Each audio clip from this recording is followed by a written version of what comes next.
Dear students, today we are going to see about the Huygens theory. Actually, in last lecture we have already seen or discussed about the Huygens theory. So today let us see some more concept of Huygens theory. So first of all, we are going to discuss primary and secondary sources of light. Okay, so as we have seen around us, there are so many sources of light such as sun, moon, okay, electric light, bulb. So all these are the basically sources of light. So we can categorize these sources as primary and secondary sources.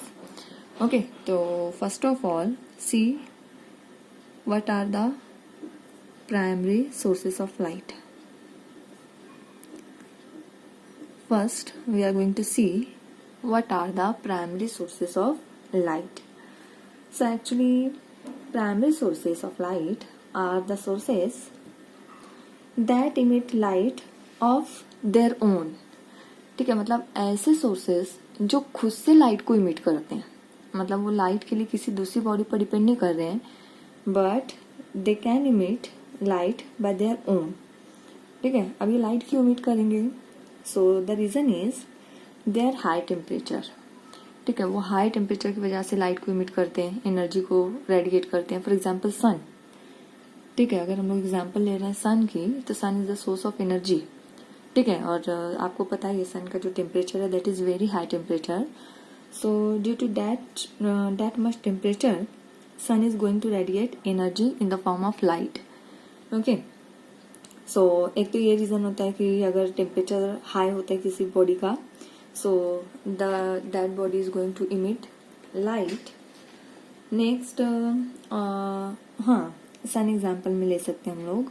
One more example that is stars. Okay, और कोई भी ऐसा object जिसको हम लोग high temperature पर heat कर रहे हैं, that is going to radiate light. ठीक है, कोई भी ऐसा ऑब्जेक्ट, देखो अगर आप मेटल्स की एग्जांपल ले लो, अगर मेटल को बहुत ज्यादा टेम्परेचर पर हीट दी जाती है तो वो ग्लो करता है, और इन द सेंस वो लाइट को इमिट करता है. So that is the also example of primary source. Then और अगर दूसरा इसका रीजन देखें कि कोई बॉडी लाइट क्यों इमिट करता है, so that is the due to the effect of current. ठीक है, अगर हम लोग किसी कंडक्टर से या किसी पर्टिकुलर ऑब्जेक्ट से करंट को पास कर रहे हैं, फॉर एग्जांपल जैसे कि ट्यूब लाइट. ठीक है, तो ट्यूब लाइट में जब हम लोग करंट को पास करते हैं तो वो ग्लो करता है, वो शाइन करता है, वो लाइट को इमिट करता है. So that is another more example. Tube light है, टेलीविजन है, ठीक है, एलईडीज हैं. All these are the objects through which if current is passing then they are going to emit light. ठीक है, और as a result of some chemical reaction और nuclear reaction light is emitted. For example fire crackers. ठीक है, आपने अक्सर देखा होगा जो पटाखे वगैरह होते हैं, ठीक है, जब उसको बर्न किया जाता है तो वहां पे क्या होता है, लाइट वो इमिट करता है. So that is also a source of light, and we are saying it as primary source of light. So remember, for primary source of light, these are the sources which emit light by their own. ठीक है, मतलब ये light को emit करने के लिए किसी दूसरी बॉडी पर डिपेंड नहीं कर रहे हैं, बल्कि वो अपने खुद के सेल्फ डिपेंडेंस की वजह से लाइट को इमिट कर रहे हैं. ठीक है, उनका हाई टेम्परेचर की वजह से कर रहे हैं, या फिर इलेक्ट्रिक करंट की वजह से कर रहे हैं, या फिर कोई भी केमिकल है, न्यूक्लियर रिएक्शन है, उस वजह से ये लाइट को इमिट करते हैं. ठीक है, so these sources are called as primary sources of light. Now next type is secondary sources of light. Next is secondary sources of light. So the secondary sources of light are those sources which do not produce light of their own but they receive light from some other source. ठीक है, मतलब ये ऐसे sources हैं light के जो खुद से लाइट को इमिट नहीं कर रहे हैं, बल्कि ये कहीं और से किसी दूसरे ऑब्जेक्ट को लाइट को रिसीव करते हैं, और आइदर बाय रिफ्लेक्शन और बाय स्कैटरिंग ये लाइट को इमिट करते हैं. मतलब लाइट का प्रोडक्शन, लाइट इमिशन इनकी खुद की बॉडी से नहीं हो रहा है, ठीक है, ये किसी दूसरे ऑब्जेक्ट से लाइट को रिसीव करते हैं और with the help of reflection और वी कैन से स्कैटरिंग ये लाइट को इमिट करते हैं in the possible direction. Okay, so अगर हम इसकी एग्जांपल देखें, फॉर एग्जांपल मून, ठीक है, अर्थ, हमारी जो अर्थ है वो भी एग्जांपल ले सकते हैं, डिफरेंट प्लैनेट्स हैं, ठीक है। तो अर्थ का आपको पता ही है, अर्थ जो है तो खुद से लाइट को इमिट नहीं करता है, बल्कि ये विद हेल्प ऑफ सनलाइट ये हम मतलब लाइट को इमिट करता है, वहां से लाइट को रिसीव करके वो उसको रिफ्लेक्ट करता है और स्कैटर करता है। इस वजह से अर्थ पर हम लोग किसी भी ऑब्जेक्ट को देख सकते हैं, जैसे क्या जितने भी चीजें देखते हैं बेसिकली वो क्यों हो रहा है, सन की जो लाइट है, लाइट का रिफ्लेक्शन की वजह से हम लोगों को कोई भी ऑब्जेक्ट दिखाई देता है, ठीक है। तो basically secondary sources of light ऐसे सोर्सेस होते हैं जो कि खुद से लाइट को इमिट नहीं कर रहे बल्कि किसी दूसरे ऑब्जेक्ट पर वो डिपेंड करते हैं, ठीक है। तो ऐसे सोर्सेस को हम लोग कहते हैं secondary sources of light. So example में हम लोग देखेंगे मून है, ठीक है, प्लैनेट्स है, डिफरेंट ऑब्जेक्ट्स है, अर्थ है, या फिर एनिमल्स ले लो, प्लांट्स ले लो, ह्यूमन ले लो, ये सारी ही चीजें क्या सेकेंडरी सोर्सेस है। तो अगर बेसिकली हम लोग अर्थ पर देखें तो मेजोरिटी सेकेंडरी सोर्सेस की होती है, ठीक है। तो मेजोरिटी में जो सोर्सेस है हमारे पास they are secondary sources of light. So remember what is primary source of light and what is secondary source of light. Primary source ये खुद से by their own light production, light emission उनके खुद की body से होता है, ठीक है। लेकिन सेकेंडरी सोर्सेस में ये किसी दूसरे बॉडी की वजह से वहां से लाइट को रिसीव करते हैं और फिर उसे रिफ्लेक्ट करते हैं। So remember these two sources, primary and secondary sources. And now after that we are going to see the wavefront. Our next topic is wavefront. Okay, so here we have to discuss wavefront. ये देखना है हम लोगों को कि wavefront क्या है। So suppose देखो एक एग्जाम्पल हम लोग यहाँ पे कंसिडर करते हैं। If you are going to drop a stone into a water of river, ठीक है, अगर किसी वाटर बॉडी है, नदी है, उसके अंदर अगर आप स्टोन को ड्रॉप करते हो तो क्या होता है वहां पे। so, जैसे ही हम लोग स्टोन को ड्रॉप करते हैं वहां पर वेव्स क्रिएट होती है, ठीक है। इस तरीके से सर्कुलर मैनर में वहां पे क्या होती है, वेव्स क्रिएट होती है and that is called as ripples, ठीक है। देखो जैसे ही हम लोग सपोज इस वाटर बॉडी में अगर रिवर में हम लोग एग्जाम्पल ले रहे, स्टोन को जैसे ड्रॉप करते हो तो यहाँ पे क्या होता है, इस तरीके से वेव्स क्रिएट होती है और इसको हम लोग कहते हैं रिपल्स, रिपल फॉर्मेशन, ठीक है। तो ये कंटिन्यूअसली इस तरीके से वेव्स क्रिएट होती है जो कि फॉरवर्ड डायरेक्शन में मूव करते जाती है, ठीक है। मतलब यहाँ पे एनर्जी ट्रांसफर इस तरीके से फॉरवर्ड डायरेक्शन में कंटिन्यूअसली होता है। अब यहाँ से हम लोगों को क्लियर करना है व्हाट इज वेव फ्रंट, ठीक है। यहाँ से हम लोग देखेंगे कि वेव फ्रंट किसे कहते हैं। सो बेसिकली ये जो वेव्स है, this waves which are generating here, so this travel in outward direction. ये अगर हमारा सेंटर है तो सेंटर से आउटवर्ड डायरेक्शन में ये ट्रैवल करते हैं। सपोज हम लोग सेंटर को मान लेते हैं ओ, ठीक है। तो यहाँ से आउटवर्ड डायरेक्शन में हर डायरेक्शन में आउटवर्ड मूव करती है, ठीक है। और बेसिकली एक्चुअली यहाँ पे होता क्या है, जो वाटर के जो पार्टिकल्स है, जो मॉलिक्यूल्स है, वो वाइब्रेट करते हैं, ठीक है। मतलब अपने मेन पोजीशन से वो वाइब्रेट करते हैं अप एंड डाउन, कुछ परपेंडिकुलर इस तरीके से उनकी मोशन होती है और वो पार्टिकल्स एनर्जी को ट्रांसफर करते हैं और फाइनली यहाँ पर वेव क्रिएट होती है। ओके, सो यहाँ पर ये जो पार्टिकल वाइब्रेशन होता है that is perpendicular to the propagation of wave.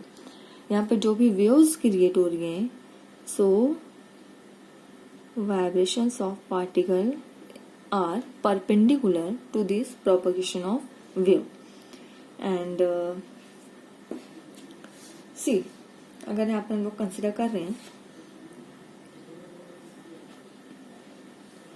Different particles को, अगर हम लोग कंसिडर कर रहे हैं इस वेव पर, मैं अगर यहाँ पे कंसिडर कर रही हूँ, ठीक है। अब देखो जैसे हम लोगों ने स्टोन को ड्रॉप किया, वेव्स क्रिएट होने स्टार्ट हुई, ठीक है। एक वेव तो यहाँ तक आई, दूसरी हम लोग ये कंसिडर कर लेते हैं, ठीक है, इस तरीके से आप देखोगे हर डायरेक्शन में वेव्स जनरेट होती है और फॉरवर्ड डायरेक्शन में प्रोपोगेट करती है। सो मैं कुछ पर्टिकुलर टाइम इंटरवल कंसिडर कर ले रही हूँ। लेट अस कंसिडर एक्स, ठीक है, डिस्टेंस एक्स में यहाँ पे कंसिडर कर ले रही हूँ कि ये जो वेव है एक्स डिस्टेंस ट्रेवल करके इस पॉइंट पर आ रही है। ठीक है, अब यहाँ से देखो सेंटर से यहाँ तक का जो भी डिस्टेंस रहेगा ये वाली वेव भी यहाँ तक आने के लिए सेम डिस्टेंस ट्रेवल करेगी, मतलब इसको भी एक्स डिस्टेंस ट्रेवल करके आएगी। ठीक है, सेंटर से इसका डिस्टेंस भी एक्स होगा, सेंटर से इस वेव का डिस्टेंस भी एक्स होगा। मतलब अगर यहाँ पे हम लोग एक स्फीयर कंसिडर कर रहे हैं, एक सर्कल यहाँ पर अगर कंसिडर कर रहे हैं तो सर्कल का रेडियस कैसा रहेगा, हर एक जगह से इक्वल होगा। ठीक है, एक्स हम लोग अगर मान लेते हैं तो ये इक्वल डिस्टेंस ट्रेवल करके यहाँ तक का वेव्स आ रही है। इसका मतलब हम लोग ये बता सकते हैं कि यहाँ पर जो भी वेव आ रही है ट्रेवल करके इस पॉइंट पर, इस सर्कल के सरकमफ्रेंस पर, उस जितने भी वेव्स हैं सारे वेव्स का जो फेज है वो क्या होगा, सेम फेज होगा। Phase will be same for all this wave. जितनी भी वेव्स यहाँ पर आ रही हैं, ठीक है, उनका फेज कैसा रहेगा, सेम फेज रहेगा। देखो एक्चुअली फेज किसे कहते हैं हम लोग, तो इससे पहले हम लोगों ने सुपरपोजिशन ऑफ वेव्स में वेव इक्वेशन देखी है, that is y is equal to a sin omega t minus k x. So here this theta की जगह पे जो हमारी ये टर्म है omega t minus k x, this is called as phase. ठीक है, ये क्या कहलाता है, ये फेज कहलाता है और it is depend on velocity basically, और टाइम हम लोग कह सकते हैं, and this displacement, wave displacement, इसके ऊपर ये फेज डिपेंड करता है। ठीक है, तो अगर हम लोग ये सरकमफ्रेंस कंसिडर कर ले रहे हैं सर्कल का, ये बेसिकली इस अगर वेव को हम लोग कंसिडर कर ले रहे हैं तो ये वेव यहाँ तक आने के लिए हर पार्टिकल को सेम डिस्टेंस, ठीक है, सेंटर से सेम डिस्प्लेसमेंट कवर करना है, सेम डिस्टेंस वो कवर कर रहा है। यहाँ तक पहुंचने के लिए हर पार्टिकल की, क्योंकि मीडियम सेम है, मतलब हर पार्टिकल की वेलोसिटी भी सेम होगी। ठीक है, और सारे ही पार्टिकल्स को इस सरकमफ्रेंस पे पहुंचने के लिए टाइम इंटरवल भी सेम होगा। दैट मीन्स जितने भी पार्टिकल्स इस सर्कल पे पहुंच रहे हैं दे आर इन फेज। ठीक है, तो हम लोग वेव फ्रंट को डिफाइन कर सकते हैं, दैट वेव फ्रंट को अगर हम लोग सिंपल वर्ड में डिफाइन करना चाहें तो it is the locus of all points having the same phase on wave surface at a given instant of time,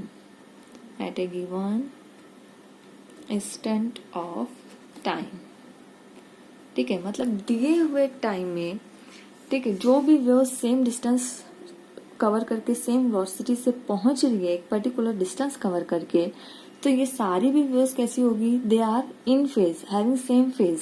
ठीक है, और अगर सेम फेज है तो हम लोग कह सकते हैं कि ये जितने भी पॉइंट्स के ये जो लोकस है, ये जो सेट है, this is called as wave front. ठीक है, यहाँ पे कंडीशन हम लोगों को ध्यान में रखनी है, फेज कैसा होना चाहिए, सेम फेज। सो ये जो रहेगा हम लोगों का, this is called as wave front. ठीक है, तो ये तो हम लोगों ने इसके केस में देखा है। In the case of water, so water case में अगर आप देखो तो वेव्स आर 2 डायमेंशनल वेव्स, क्योंकि ये सिर्फ वाटर सरफेस पे रहती है। ठीक है, मतलब ये सरफेस वेव अलॉन्ग सरफेस रहती है, so it is 2 dimensional wave. But अगर हम लोग in case of sound consider कर रहे हैं, इन केस ऑफ साउंड है, in case of light, these waves are 3 dimensional waves होती हैं। 3 डायमेंशनल क्यों, because they are traveling in all directions. ठीक है, ये सारे ही डायरेक्शन में, along x axis, along y axis, along z axis, ठीक है, सारे ही डायरेक्शन में ट्रेवल करती है। So these are called as 3D waves. But water surface में ये सिर्फ it only travels along the surface. ठीक है, that's why it is called as 2D waves. So remember, ठीक है, अगर लाइट और साउंड के केस में देखें तो ये 3D रहेगी क्योंकि हर डायरेक्शन को कवर करती है, जबकि वाटर में ये 2D होगी। सो अब देखो इसी चीज को हम लोग लाइट के केस में देखते हैं। सो अगर if I am going to consider a point source of light, ठीक है, लाइट का अगर मैं कोई पॉइंट सोर्स इस तरीके से कंसिडर कर रही हूँ, यहाँ पे पॉसिबिलिटी क्या है, इस light sources, point light source है, लाइट्स ऑब्वियसली इमिट होगी and these emitted lights are going to emit in all directions. Light is going to emit in all directions. तो देखो हम लोग यहाँ पे कंसिडर कर रहे हैं एक जो हमारा सोर्स है वहां से हर डायरेक्शन में कुछ इस तरीके से वेव्स ओरिजिनेट होंगी. ठीक है, देखो मैं यहाँ पे इस तरीके से वेव्स कंसिडर कर रही हूँ ट्रैवलिंग इन ऑल डायरेक्शंस. ठीक है, और ये हमारा सेंट्रल सोर्स है. हर डायरेक्शन में हम लोगों ने वेव कंसिडर किए. नो सी, अब यहाँ पे मैं कंसिडर कर रही हूँ कि after the distance of 5 centimetre. ठीक है, 5 सेंटीमीटर के बाद ये जो वेव्स है वो यहाँ तक का डिस्टेंस ट्रैवल करके आ रही है. ठीक है, हम लोग यहाँ कंसिडर कर ले रहे हैं 5 सेंटीमीटर का डिस्टेंस. 5 सेंटीमीटर मैं यहाँ पे कंसिडर कर ले रही हूँ. आफ्टर 5 सेंटीमीटर ये वेव हमारी इस पॉइंट पर आ जाएगी. ठीक है, आफ्टर 5 सेंटीमीटर यहाँ पे कंसिडर कर लो, हियर यहाँ पे कंसिडर करो. ठीक है, आफ्टर 5 सेंटीमीटर एवरीवेयर आप कंसिडर कर लो एक पर्टिकुलर डिस्टेंस. तो ये हमारा कुछ जो वेव्स रहेंगी वो इस तरीके से जनरेट होती है. नाउ सी, अगर हम लोग इसको देखते हैं तो it is nothing but it is the locus of point. It is a set of point and it is going to form a sphere. Basically ये क्या बना रहा है, एक स्फेयर बना रहा है. ठीक है, अब यहाँ पे देखो सर्कल नहीं बनेगा क्योंकि हर डायरेक्शन में यहाँ पे लाइट ट्रेवल हो रही है, मीन्स यहाँ पे स्फेयर बनेगा. ठीक है, पूरा यहाँ पे एक स्फेयर बनेगा. So this sphere is nothing but it is the wave front. अब यहाँ पर जितने भी वेव्स पहुंच रहे हैं दे आर इन फेज और we can say having same phase. ठीक है, सारी वेव्स कैसी रहेंगी, सेम फेज. बेसिकली फेज हम लोग किसे कह रहे हैं, it is the state of motion of the particle. ठीक है, at which point, at that point distance of the देखो phase of wave at a point is can be defined as the state of motion of the particle at that point as well as distance of the point from the source. ठीक है, पहले तो हम लोगों का distance same होना चाहिए origin से, और दूसरा हम लोगों को देखना है कि उसकी वेलोसिटी वो भी सेम होना चाहिए. तो यहाँ पर देखो वेलोसिटी मीडियम से मतलब वेलोसिटी भी सेम होगी. और अगर ये ओरिजिन है तो यहाँ से यहाँ तक का डिस्टेंस 5 सेंटीमीटर हम लोगों ने कंसिडर किया है. सो सारे भी जो वेव्स है सबका डिस्प्लेसमेंट सेम है यहाँ पे. सो इसलिए ये सारे कैसे है, having same phase, that means they are forming wave front. ठीक है, सपोज अभी मैं कुछ और डिस्टेंस यहाँ पे कवर करके यहाँ पे मैं लोकस मान लेती हूँ कि हम लोगों का लोकस अभी कुछ यहाँ पे इस डिस्टेंस पे. That means this is another wave front. ठीक है, this is another wave front. इसके बाद और भी हम लोग यहाँ पे कंसिडर कर सकते हैं, this is another wave front. Okay, now see, if I am going to consider this and this wave front, is these two wave fronts are having same phase और डिफरेंट. मतलब इन दोनों वेव्स का phase same होगा या different होगा, क्या लग रहा है, सेम होना चाहिए और डिफरेंट. सो यहाँ पर भी बोथ फेजेस आर डिफरेंट. ये दोनों की जो फेज है वो डिफरेंट होगी. क्यों, क्योंकि ओरिजिन से इसका डिस्टेंस अलग है ना. देखो ये ओरिजिन से यहाँ तक का डिस्टेंस इतना ही है, लेकिन अगर इस वाले हम लोग इनवेलप कंसिडर कर रहे हैं तो यहाँ से यहाँ तक का डिस्टेंस डिफरेंट है. दैट मीन्स इन दोनों वेव्स का जो फेज होगा वो डिफरेंट होगा. They are not a having same phase. ठीक है, तो फेज के लिए हम लोगों को कंडीशन ध्यान में रखना है, वेव फ्रंट के लिए कंडीशन आपको याद रखनी है. And one more thing, the direction of propagation of wave is always perpendicular to the wave front. ठीक है, अब देखो हम लोगों का ये क्या है, direction of propagation of wave कुछ ये है, मतलब वेव्स इस तरीके से फॉरवर्ड डायरेक्शन में इस तरीके से जा रही है. ठीक है, और वेव फ्रंट हमारे ये है. So the direction of propagation is perpendicular to the wave front. Wave front के ऊपर ये परपेंडिकुलर होता है. अब हर एक जगह पर आप चेक कर लो, if this is the direction of propagation of wave and if this is the wave front then it is perpendicular to this. आप यहाँ पर चेक कर लो, it is the direction of propagation of wave and this is the wave front. So ये इसके ऊपर क्या होगी, परपेंडिकुलर है. So remember the direction of propagation of wave is always perpendicular to the wave front. ठीक है, इस चीज को आपको ध्यान में रखना है. So this is called as wave front. Okay, and there are some types of wavefront. So let us see what are the types of wavefront. wavefront की कौन कौन सी टाइप है हम लोग वो भी देख लेते हैं भैया. So let us see. First type, spherical wavefront. spherical wavefront. ठीक है. पहला भी हम लोग देखते हैं spherical wavefront. So the wavefront which is generated due to point source, which is generated due to point source is called as spherical wavefront. ठीक है. अगर हमारा सोर्स पॉइंट सोर्स रहेगा उस टाइम पे जो भी वेवफ्रंट जनरेट होती है वो कुछ स्फेरिकल वेवफ्रंट होती है, जैसे कि अभी हम लोगों ने इस केस में देखा. ठीक है. सपोज अगर हमारे पास कोई पॉइंट सोर्स है ये, तो यहाँ पे किस तरीके से ये कुछ तो इस तरीके के वेवफ्रंट्स यहाँ पे तैयार होंगे, इस तरीके से वेवफ्रंट्स जनरेट होते हैं. So this is basically called as spherical wavefront. So remember for spherical wavefront source should be point source. देखो ये ऑल डायरेक्शन में इस तरीके से वेव्स प्रोपगेट होती हैं and this is the wavefront. ठीक है. सो स्फेरिकल वेवफ्रंट के लिए सोर्स हमारा पॉइंट सोर्स होना चाहिए. Now second type is plane wavefront. Plane wavefront. Now what is plane wavefront? So plane wavefront is basically originate when the source is at infinity. Source is at infinity. अगर source हमारा infinity पर है तो उस time पे हम लोग को प्लेन वेवफ्रंट मिलता है. या फिर आप ये कह लो कि अगर हम लोग ये जो स्फेरिकल वेवफ्रंट है, ठीक है, स्फेरिकल वेवफ्रंट का अगर हम लोग कोई छोटा सा पार्ट, स्मॉल एरिया अगर कंसिडर करते हैं, ठीक है. देखो अगर मैंने इतना छोटा सा स्मॉल एरिया कंसिडर किया है और अगर आप इसको इस तरीके से ब्रॉड करके देखो तो actually this is nothing but it is plane wavefront. ठीक है. यही हम लोगों को क्या देगा? प्लेन वेवफ्रंट देता है. ठीक है. या फिर आप ये कंसिडर कर लो कि if our source is at infinity. ठीक है. अगर हमारा सोर्स इंफिनिटी पे है, मतलब बहुत ज्यादा दूरी पे, at a far distance, then we are going to see plane wavefront. ठीक है. प्लेन वेवफ्रंट में बेसिकली हम लोग को यहाँ पे पैरेलल लाइंस मिलती है. ओके. सो या तो हम लोग ये कंसिडर कर सकते हैं कि कोई स्फेरिकल वेवफ्रंट का छोटा सा पार्ट लेकर उसको डील कर सकते हैं, that is also a plane wavefront.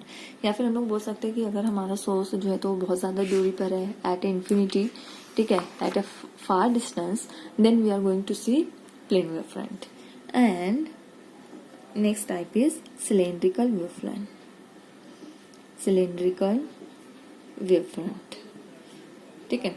and for cylindrical wavefront the source should be linear. that means we are going to our requirement is linear source. अगर हमारा सोर्स लीनियर हुआ then we are going to see cylindrical wavefront. Suppose देखो ये हमारा source है, ठीक है, source of light कुछ इस तरीके का लीनियर है.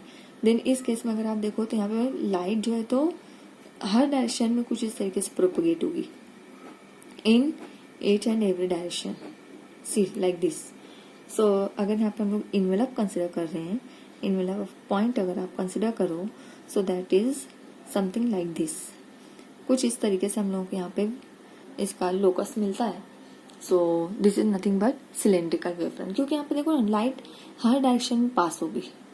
ठीक है. लीनियर सोर्स है, एवरी डायरेक्शन में हम लोग को लाइट मिलेगी, तो उस वजह से जो हम लोगों को वेवफ्रंट मिलता है उसका पैटर्न कुछ इस तरीके का होता है.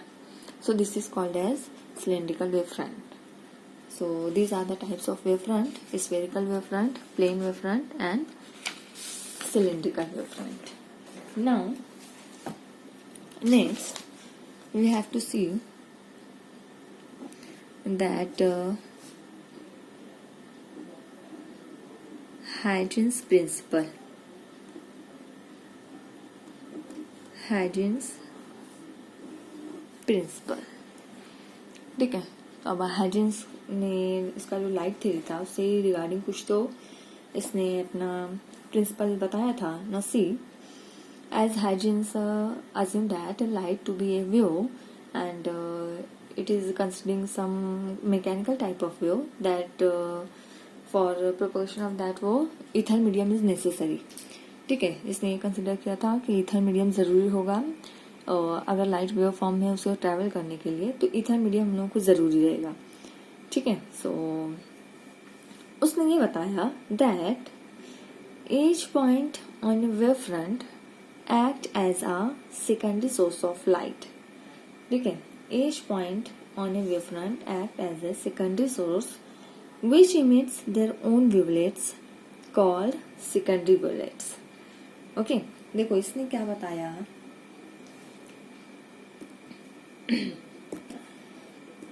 कि सपोज ये हमारा सोर्स है, पॉइंट सोर्स है. ठीक है, अभी ये पॉइंट सोर्स से जो वेव्स जनरेट होगी, so that is going to in all direction. Okay, so basically हम लोगों को कुछ इस तरीके से यहाँ पे वेव फ्रंट मिला. सो all the point on this wavefront now they are going to become secondary source. अभी ये एक्चुअली हम लोग का ये वेव फ्रंट है. ठीक है, ये क्या है हम लोगों का, ये वेव फ्रंट है. ठीक, ये वेव फ्रंट है हम लोगों का. सो यही वेव फ्रंट अभी क्या, इसके ऊपर जितने भी पॉइंट्स हैं, these points are called as secondary source of light. ये जितने भी अभी हम लोगों ने इतने पॉइंट्स लिया, एक्चुअली ये पूरा लोकस है पॉइंट्स का. So these points are called as secondary source of light. Secondary source of light. And now अगर ये अब सेकेंडरी सोर्स है, तो सोर्स का काम ही क्या होता है, लाइट को इमिट करना. सो अब ये जो सेकेंडरी सोर्स है, ये लाइट्स को इमिट करेंगे कॉल्ड एज वेवलेट्स. ठीक है, वेवलेट्स के फॉर्म में ऑल डायरेक्शन में लाइट को इमिट करेंगे, but only we are going to see the waves in forward direction. ठीक है, बैकवर्ड डायरेक्शन की जो वेव्स होगी या वेवलेट्स होंगे, दे आर इनएक्टिव. ठीक है, वो इनइफेक्टिव होते हैं, उसे हम लोग नहीं कंसिडर करेंगे. The wavelets only going in forward direction, we are interesting in only that. ठीक है, तो ये बेसिकली ये वेवलेट्स यहाँ पर रेडिएट करते हैं, इमिट करते हैं. And if we are going to draw a tangent on that wavelets, so we are going to form a new wavefront. हम लोगों को न्यू वेवफ्रंट यहाँ पे मिलेगा. ठीक है, अब ये बेसिकली बन कैसे रहा है, तो इसको हम लोग पूरा ड्रॉ करके देखते हैं. सबसे पहले तो हम लोग स्फेरिकल वेवफ्रंट किस तरीके से बनेगी वो देखते हैं. स्फेरिकल ना, सॉरी, spherical wavefront. See,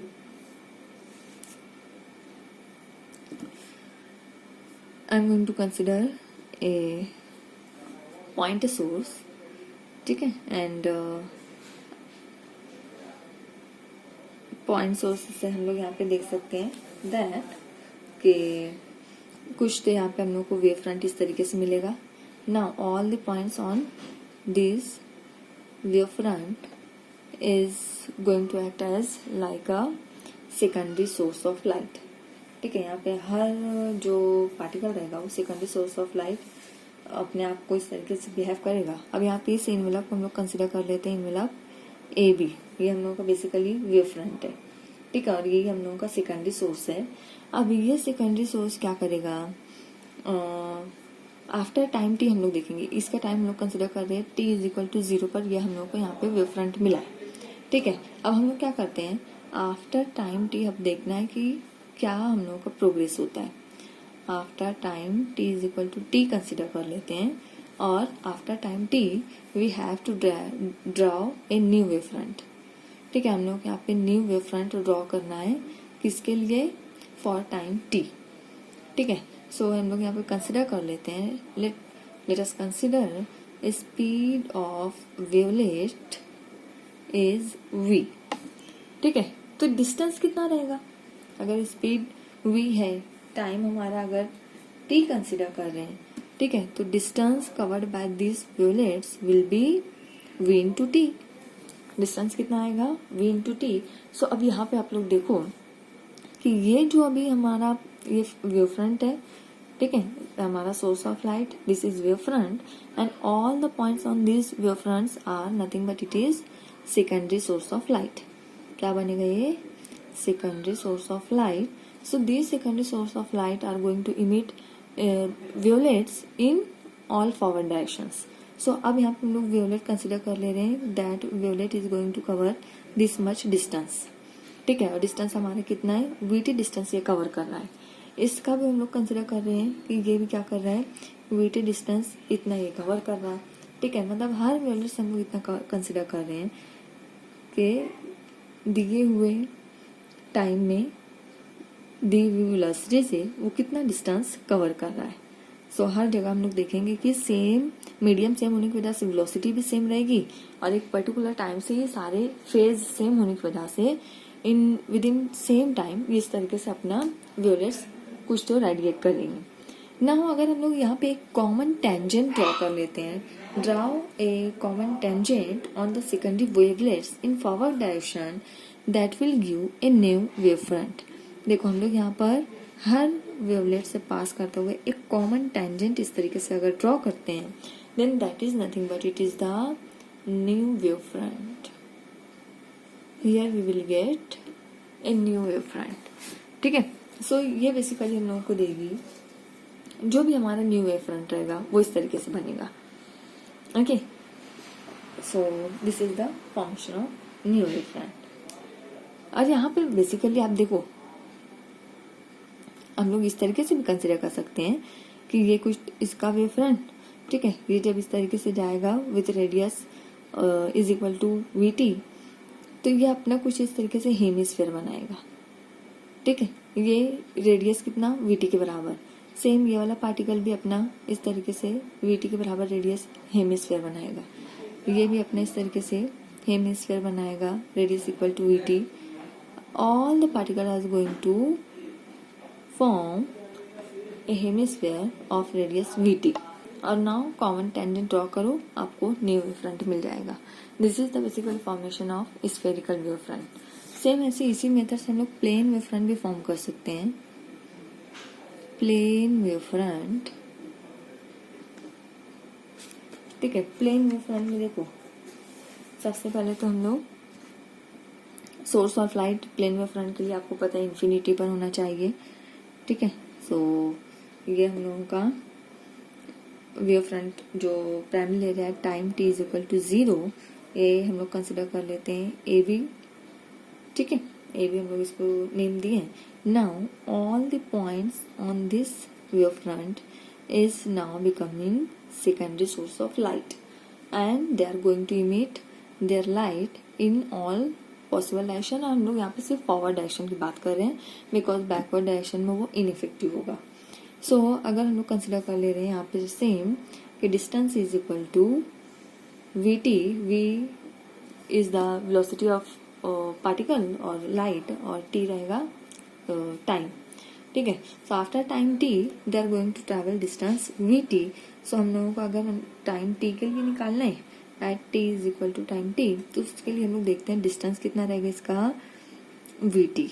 इतना डिस्टेंस कवर करने के बाद ये वेव्स जो होगी ऑल फॉरवर्ड पॉसिबल डायरेक्शन में कुछ इस तरीके से मूव होगी. ठीक है, मतलब वो भी अपना हेमिस्फीयर बनाएगी. नाउ ये वाले भी जो पार्टिकल्स होंगे they are going to travel VT distance, मतलब ऑल पॉसिबल डायरेक्शन में फॉरवर्ड डायरेक्शन में कुछ इस तरीके से ये पार्टिकल्स अपना हेमिस्फीयर कंप्लीट करेंगे. ठीक है, इनवेलप कुछ इनका ये रहेगा. सो यहाँ पे भी अगर हम लोग कंसिडर कर रहे हैं after distance travelling distance VT particles जो रहेंगे वो इस तरीके से अपना इनवेलप बनाएंगे.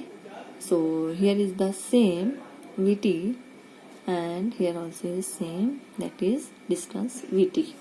नाउ सी ये जो जितने भी इनवेलप हैं इनसे अगर हम लोग एक कॉमन पास होता हुआ टेंजेंट बनाएं like this, so this is nothing but we can say that a prime b prime and this is our new wave front.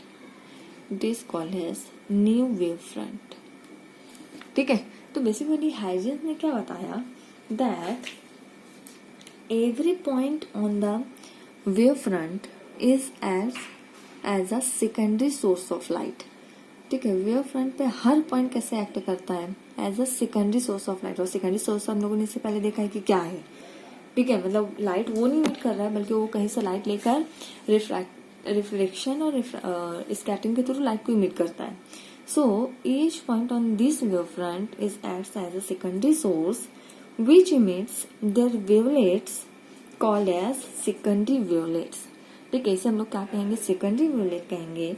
And these secondary wavelets spread in all directions with speed of wave. ठीक है, अब इनकी speed क्या रहेगी, इनकी speed वही रहेगी जो हमारी वेव की स्पीड रहेगी। So this is going to travel in all the possible directions. Okay, so ये this is called as Huygens principle. और अब आगे हम लोगों को इसका यूज करके प्रूव करना है reflection, law of reflection of light and refraction of light. ठीक है, सो इतना आपको ध्यान में रखना अभी। In next lecture, we will see law of reflection.